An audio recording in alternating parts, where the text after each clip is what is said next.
আসসালামু আলাইকুম সুপ্রিয় শিক্ষার্থীবৃন্দ, আশা করি ভালো আছো। আজকে আমরা আবারও নিয়ে এসেছি right form of verbs Rajshahi board 2019। গতদিন আমরা ঢাকা বোর্ড 2019-এর রাইট ফর্ম অফ ভার্ব দেখেছিলাম এবং একই সাথে আমরা আলোচনা করেছিলাম যে প্রতিটা শূন্যস্থানে যে ভার্বটি বসবে সেটার সঠিক ফর্ম কি বা এটার পিছনে গ্রামাটিক্যাল ব্যাখ্যাটি আসলে কি আছে। সহজে রাইট ফর্ম অফ ভার্ব আলোচনা করতে বা সমাধান করতে হলে আমাদের কিছু বিষয় একটু মাথায় রাখতে হবে বা জানতে হবে। এটা হচ্ছে যে সম্পূর্ণ প্যাসেজটি কোন টেন্সে লেখা হয়েছে। কারণ মোস্ট অফ দ্য কেস এটা দেখা যায় যে যে টেন্সে লেখা হয় ওই টেন্সেই বেশিরভাগ হচ্ছে ভার্বগুলো বসে। তারপরে সাবজেক্ট, সেন্টেন্সের সাবজেক্ট অনুযায়ী যেহেতু ভার্ব এগ্রি করে এবং ওই অনুযায়ী ভার্বটা বসাতে হয়, সেহেতু সাবজেক্টটা কোন নাম্বারে আছে, সেটা কি সিঙ্গুলার নাকি প্লুরাল, এটা কি ফার্স্ট পারসন নাকি সেকেন্ড পারসন নাকি থার্ড পারসন, এগুলো বিষয় বিবেচনা করে আমরা সঠিক ভার্বটি বসিয়ে থাকি। আর সব থেকে গুরুত্বপূর্ণ যেটা সেটা হচ্ছে ভয়েস সম্পর্কে স্পষ্ট ধারণা থাকতে হবে। যদিও আমি আলোচনা করব ভয়েস সম্পর্কে ধারণা যদি মোটামুটি থাকে তাহলেও চলবে, কেননা আমি প্রতিটা এক্সাম্পল আসলে নিয়ে নিয়ে বুঝিয়ে দিব। আর সেন্টেন্স স্ট্রাকচার হিসেবে মৌলিক ধারণা থাকতে হবে স্ট্রাকচার সম্পর্কে। আর আমরা জানি যে আমাদের টেন্সের যতগুলা স্ট্রাকচার আছে সবগুলো অ্যাসার্টিভ সেন্টেন্সের আন্ডারে পড়ে। তাহলে আর দেরি না করে শুরু করা যাক। তো এখানে বলেছে যে read the text and fill in the gaps with the correct form of verbs. ঠিক আছে, অর্থাৎ ভার্বের সঠিক ফর্মটা আমাদের বসাতে হবে শূন্যস্থানে অ্যাজ পার, এইটুকু খেয়াল রাখতে হবে, সাবজেক্ট অ্যান্ড কনটেক্সট। এটা আমাদের মাথায় রাখতে হবে যে বাক্যের সাবজেক্ট এবং কনটেক্সট অনুযায়ী সঠিক ভার্বটা বসাতে হবে। আমি আগে থেকে যে রুলটা জানি শুধুমাত্র ওই রুল দেখে আমরা বসাবো না। তাহলে আমরা এক্সাম্পলে ঢুকে যাই, সরাসরি বুঝতে পারবো। এখানে কিছু কিছু আসলে শব্দ থাকে যেগুলো দেখলে বোঝা যায় যে আসলে পুরো প্যাসেজটা কোন টোনে লেখা হয়েছে। যেমন এখানে বলা আছে আ poor man was once. Once মানে আমরা জানি যে একদা বা কোনো এক সময়। তাহলে কোনো এক সময়ের গল্পটা যেহেতু বলা হচ্ছে তার মানে পুরোটাই হচ্ছে পাস্ট সেন্সে লেখা হয়েছে। তাহলে আমরা এই যে এখানে ডিটারমাইন করে ফেললাম যে মোস্ট অফ দ্য কেস এখানে হচ্ছে পাস্ট টেন্সই বসবে। এখন আমরা দেখব যে সাবজেক্টের নাম্বার এবং পার্সন এবং একই সাথে সেটা কোন ভয়েসে আছে, সেটা কি হচ্ছে অ্যাক্টিভে আছে নাকি সেটা হচ্ছে প্যাসিভে আছে, এটা আমরা দেখে নিব। Active or passive. আচ্ছা ঠিক আছে। তাহলে বাক্যের আমরা জানি যে আসলে ভার্বের আগে সাবজেক্ট থাকে। তাহলে আ পুর ম্যান ওয়াজ ওয়ান্স, তাহলে এইখানে ওয়াজ অলরেডি একটা ভার্ব দিয়ে দিয়েছে। এখন সেটা প্রিন্সিপাল ভার্ব হতে পারে, অক্সিলারি ভার্ব হতে পারে। এখন আমার বাক্যের সাবজেক্ট কোনটা, এটা আ পুর ম্যান। এখানে একজন ব্যক্তিকে বোঝানো হচ্ছে, অর্থাৎ একজন গরিব মানুষ বা একজন ব্যক্তিকে বোঝানো হচ্ছে। এখন আমরা তো হচ্ছে সাবজেক্ট পেলাম, এখন আমাদের বুঝতে হবে কি কনটেক্সট। কারণ সাবজেক্টের সাথে নাম্বার এবং পার্সন সম্পৃক্ত এবং কনটেক্সটের সাথে কিছু কিছু ক্ষেত্রে অ্যাক্টিভ আর প্যাসিভ অর্থাৎ ভয়েসটা সম্পৃক্ত। কিভাবে, চলো একটু ইজি এক্সপ্লেইন করা যাক। এখানে বলছে যে আ পুর ম্যান ওয়াজ ওয়ান্স, একজন গরিব মানুষকে বা একজন দরিদ্র ব্যক্তিকে কোনো এক সময় ড্যাশ ইন জেল। আর এখানে ভার্ব আছে হচ্ছে পুট। পুট অর্থ কি আমরা জানি, রাখা। তাহলে আমরা ভার্বের সঠিক ফর্মটা না বসিয়েও রাফলি একটা অর্থ মনে মনে ঠিক করে নিই যে কোনো একটা সময়ে একজন গরিব ব্যক্তিকে জেলে রাখা হয়েছিল। এখন বিষয়টা বুঝতে হবে যে এটা আসলে অ্যাক্টিভে আছে না প্যাসিভে আছে। অ্যাক্টিভ মানে হচ্ছে কোনো কাজ যখন সাবজেক্ট করে সেটা হচ্ছে অ্যাক্টিভ। আর প্যাসিভ হচ্ছে কোনো কাজটা যখন সাবজেক্টের উপর করা হয় বা কোনো সাবজেক্টের উপর বর্তায়। এখন এই যে পুর ম্যান, উনি কি নিজে নিজে জেলে গিয়েছেন নাকি ওনাকে জেলে রাখা হয়েছে? তাহলে এখানে স্পষ্টই মানে ধারণা করা যায় যে এখানে আসলে পুর ম্যানটাকে জেলে রাখা হয়েছে। এরকম হলে প্যাসিভ হবে। আর প্যাসিভ বলতে পুরো বাক্যটা যেহেতু পাস্টে লেখা আছে তার মানে পাস্ট ইনডিফিনিট। আর পাস্ট ইনডিফিনিটের স্ট্রাকচার হলো মেইনলি ভার্ব স্ট্রাকচার হলো এরকম হবে যে ওয়াজ বা ওয়ার।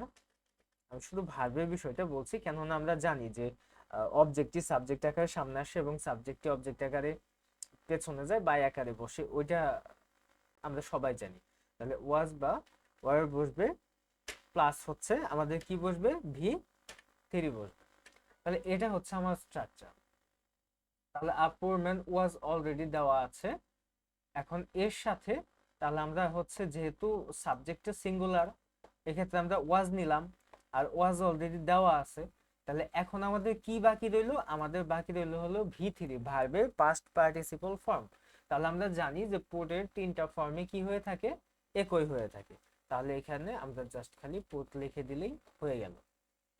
তাহলে আমরা অর্থ পেয়ে গেলাম, a poor man was once put in a jail, অর্থাৎ একজন দরিদ্র ব্যক্তিকে কোনো এক সময় জেলে কি করা হয়েছিল, রাখা হয়েছিল।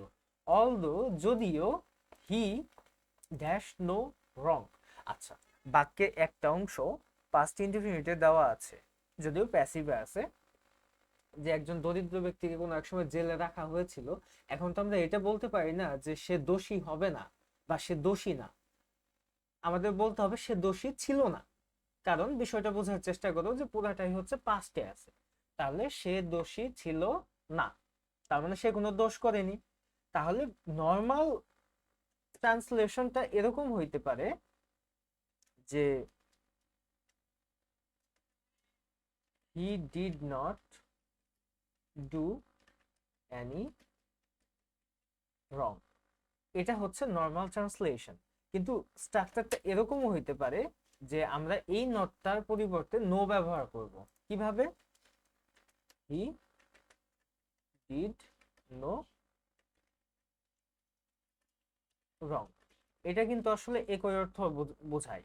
তাহলে এইখানে অলরেডি হচ্ছে নো রং, নেগেটিভ ওয়ার্ড নোটা যেহেতু অলরেডি এখানে আছে, তাহলে আমাদের আর নতুন করে নট আনার প্রয়োজন নেই। আর যেহেতু আমরা নট আনতে গেলে অক্সিলারি ভার্ব ব্যবহার করি, তাহলে এক্ষেত্রেও অক্সিলারি ভার্বের প্রয়োজন হচ্ছে না, জাস্ট ডু এর পাস্ট ফর্ম কি হবে, ডিড ব্যবহৃত হবে।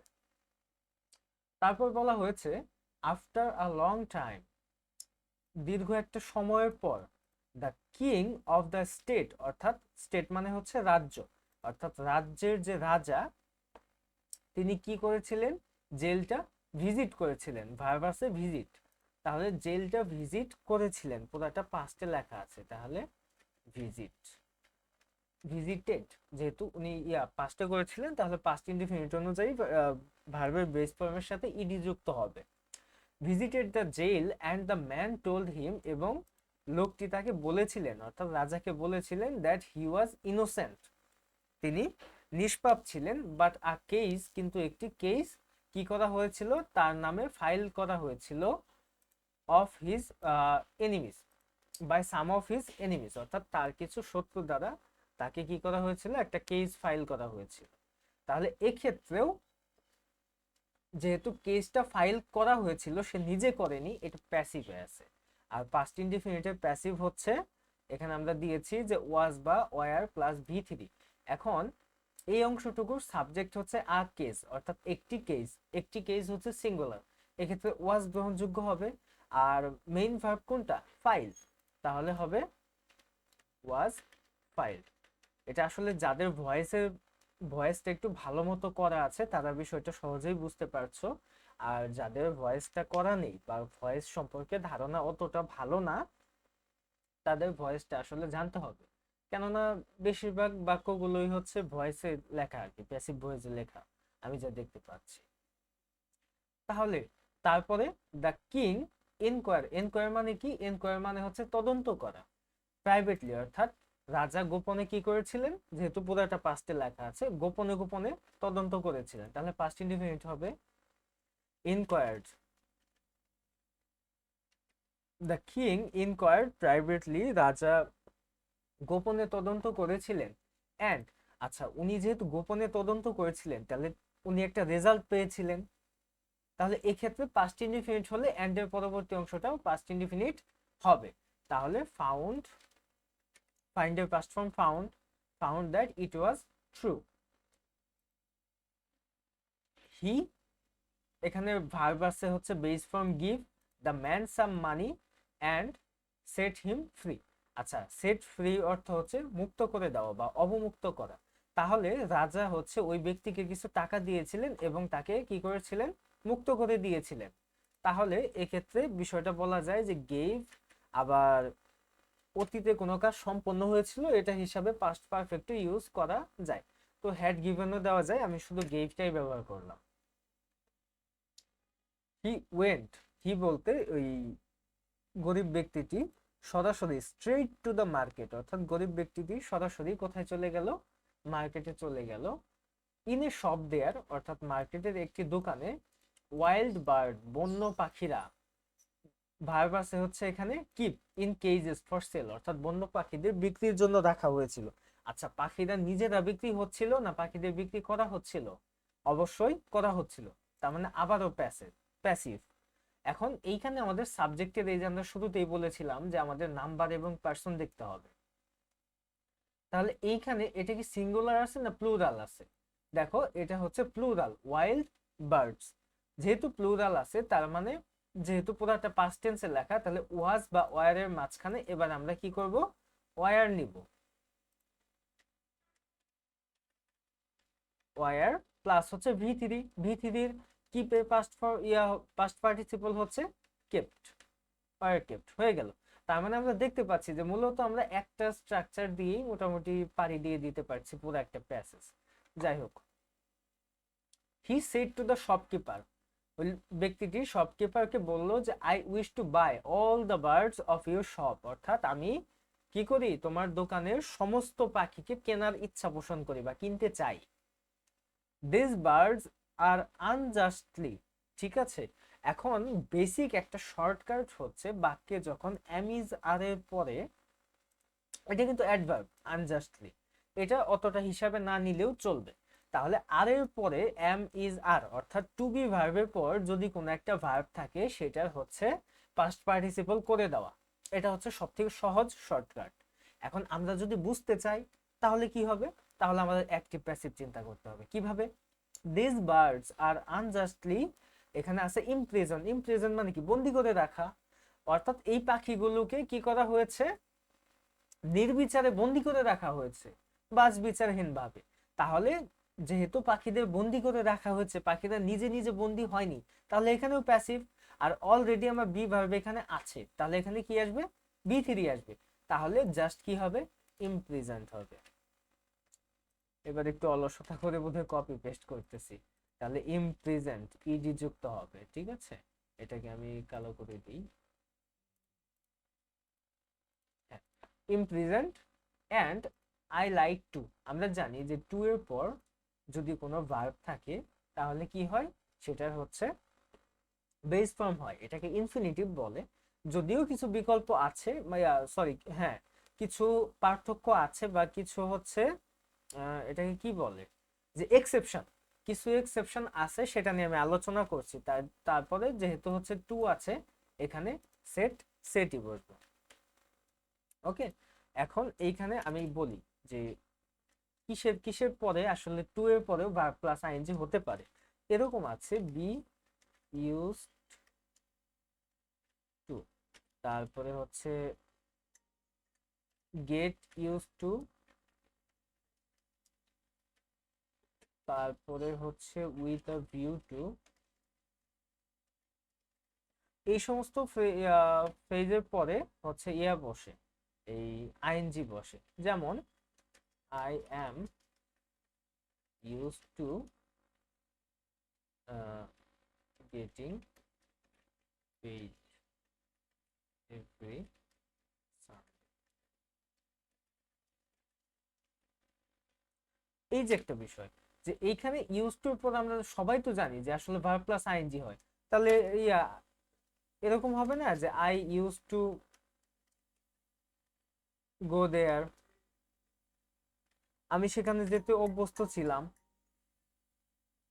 তাহলে আই ইউজ টু গো দেয়ার এখানে যেটা দেওয়া আছে, তাহলে এই ক্ষেত্রে যেহেতু এখানে কোনো বি ভার্ব নাই, এখানে হচ্ছে বেস ফর্ম বসবে। আর ইউজ টুর পূর্বে যেহেতু বি ভার্ব আছে, এম আছে, এখানে আইএনজি ফরম্যাট বসবে। এই ছিল বিষয়। কোনো কিছু না বুঝলে তোমরা কমেন্ট করবে, আর এই ওয়ার্ড ফাইলটাকে আমি পিডিএফ বানিয়েও দিতে পারবো, এক্ষেত্রে তোমাদের জিমেইলটা কমেন্ট করতে হবে। এই হচ্ছে বিষয়। তাহলে দেখা হবে পরবর্তীতে, চ্যানেলটাতে সাবস্ক্রাইব করে রাখো। যেহেতু এই প্লে লিস্টটা নতুন বানানো শুরু করেছি, ভবিষ্যতে হয়তো বা আরো কিছু আপগ্রেড নিয়ে আসতে পারবো। তো ততদিনে ভালো থাকো, সুস্থ থাকো। আল্লাহ হাফেজ।